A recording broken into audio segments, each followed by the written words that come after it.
Often families will prefer a certain species of wood. They may say, well, all of our kitchen and cabinetry is made out of oak, we'd like to have an oak casket, or our favorite furniture was always made out of maple, we'd like to have a maple casket.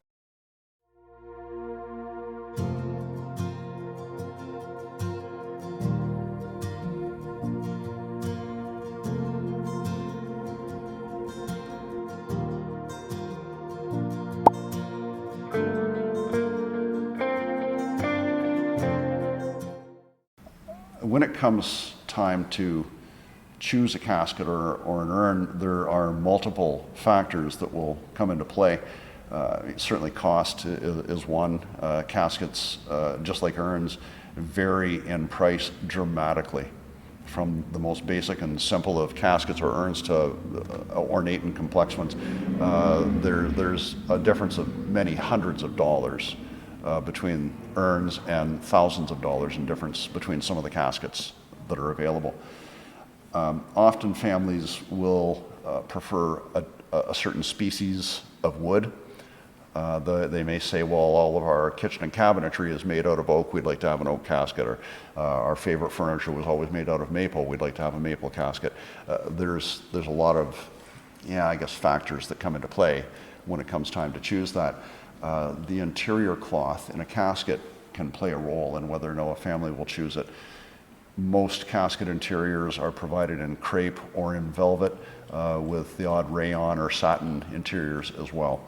And it's entirely really up to a family what their preference may be.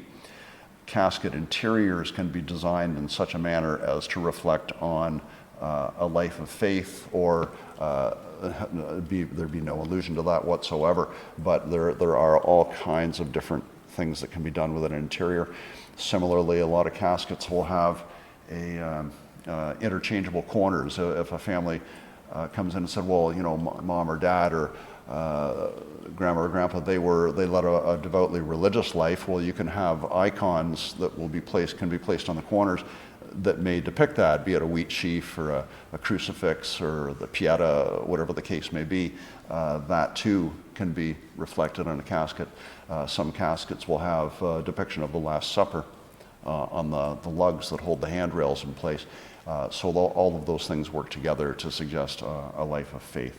So multiple factors come into play in the selection of a casket. I suppose even down to the finish on a casket. They're either done in a satin or a polished finish, and that can be significant to a family as well. So lots of things come into play. I think where urns are concerned, there's more room for greater diversity in the emblems or things that are depicted in an urn. And I know that we can offer a whole lot more in the way of choice when it comes to an urn versus a casket that a family wants to suggest or say something about the deceased. And then urns too are available in everything from woods to porcelains to metals to ceramics to marbles. They come in on an abundance of different materials. And I also like to get a number made here locally. I employ local craftsmen to make 4 of the different urns that we carry. So I think it's important to have local output in that as well. And wherever possible, I buy Canadian-made products.